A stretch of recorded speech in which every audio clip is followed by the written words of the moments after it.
Hey everyone. Ever had one of those days where a tiny, unexpected act of kindness completely reroutes your entire life? Where a single, ordinary moment turns out to be anything but? This is my story. It's about a chance encounter, a torn dress, and a beautiful stranger who turned out to be, well, let's just say someone I really shouldn't have been helping.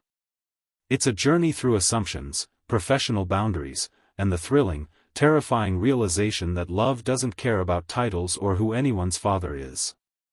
If you believe in fate, in the power of genuine connection, or if you've ever had an unforgettable meeting, then stick around. This is raw, it's honest, and it's the most extraordinary thing that ever happened to me. If this story resonates, if it sparks a little hope or wonder, please hit that like button, subscribe to the channel, and share your thoughts in the comments below. Your support means the world when you're sharing something this personal. My name is Ethan. I'm 28 now, but this story begins a few months ago. I was 27, a junior architect at a prestigious, old-school firm in the city. My life was about lines, angles, and meticulous designs. I was ambitious, detail-oriented, but still relatively new to the corporate ladder. I had short, dark brown hair that was usually neatly styled, earnest green eyes that held a quiet intensity, fair skin, and an average, lean build. My biggest dream was to impress the firm's notoriously demanding senior partner and owner, Mr. Harrison, 55, a formidable man with thinning gray hair, piercing blue eyes, and a stern, unyielding demeanor. My job was my focus, my path to success. It was a Tuesday, a chaotic morning. I was rushing to present a critical design sketch to Mr. Harrison, a make-or-break moment for my career. The elevator dinged, and as I stepped in, I found myself face-to-face with a young woman. She was breathtaking. Long, wavy blonde hair cascaded around her shoulders, framing an incredibly attractive face with bright blue eyes that held a spark of both intelligence and playful mischief. Her fair skin seemed to glow, and her slender, graceful figure was clad in a stunning, vibrant red silk dress. She exuded an aura of effortless elegance and captivating charm. But her composure was quickly crumbling. She looked flustered, her blue eyes wide with panic. "Oh no, oh no, oh no," she whispered, almost to herself. I realized why. A long, jagged tear ran down the side of her exquisite dress, almost to her thigh, threatening to unravel completely. She was trying desperately to hold it together, visibly close to tears. My instinct kicked in, ignoring the ticking clock and the critical meeting. "Are you all right?" I asked, my voice calm despite my internal rush. "That's quite a tear." She looked up, her bright blue eyes meeting mine. "It's for a client meeting. My first big one," she stammered, clearly distraught.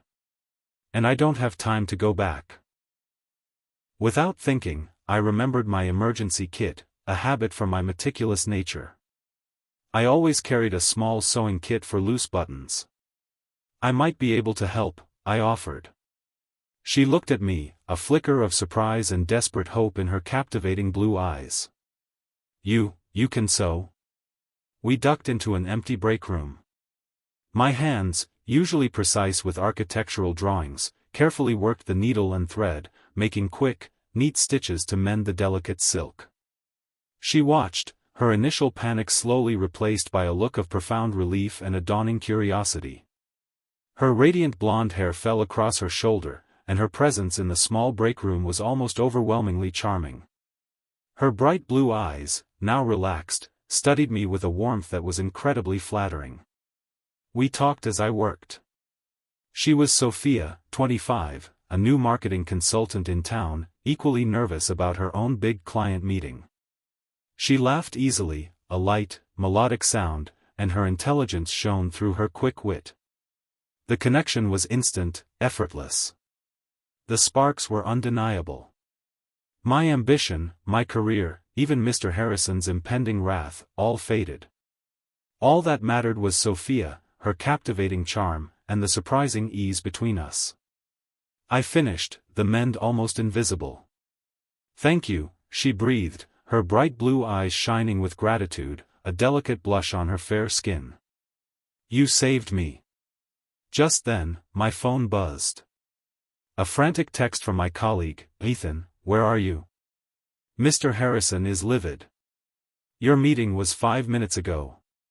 My blood ran cold. "Oh God," I muttered, "Mr. Harrison." Sophia froze. Her bright blue eyes, usually so playful, widened with an entirely different kind of shock. "Mr. Harrison," she whispered, her voice barely audible. "My father?" The world tilted. My heart stopped. Mr. Harrison.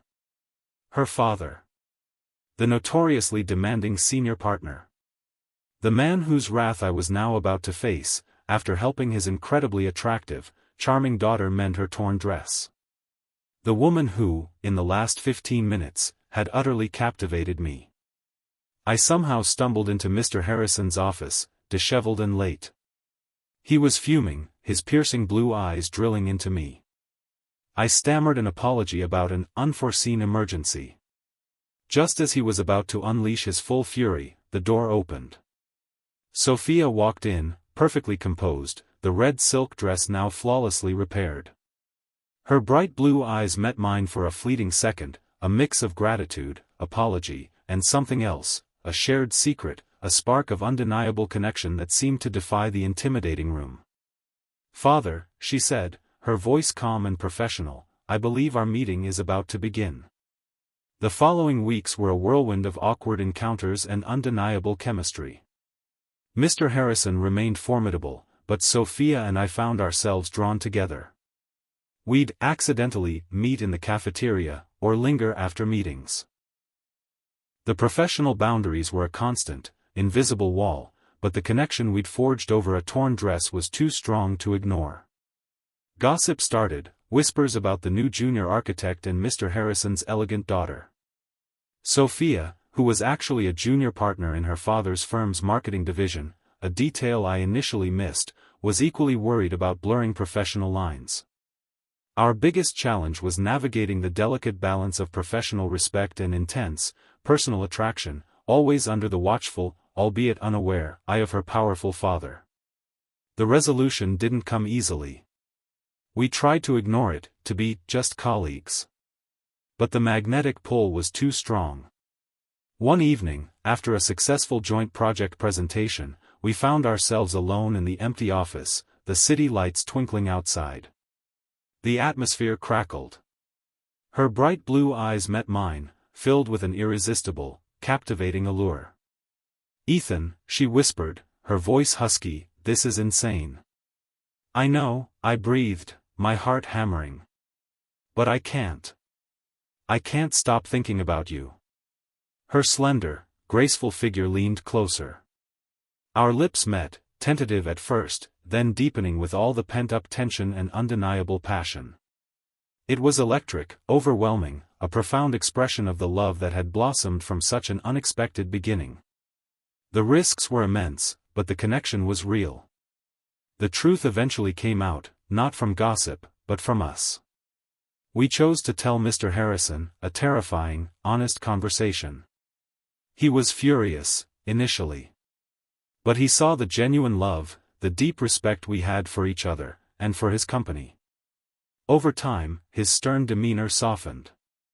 He saw not just his daughter and an employee, but two capable adults, truly in love. He made us both acknowledge the professional implications, but he didn't forbid our love. He simply said, "Don't let it distract you. Or break her heart." Today, Sophia and I are married. I'm a senior architect, and she's thriving in her marketing role, bringing her captivating charm to every project. Mr. Harrison is still formidable, but he's also a doting grandfather to our daughter, Lily, named after my sister, who is now healthy and thriving too. Our love story began with a torn dress and a huge misunderstanding, revealing that genuine connection can blossom in the most unlikely circumstances, transcending social status, professional boundaries, and initial fear.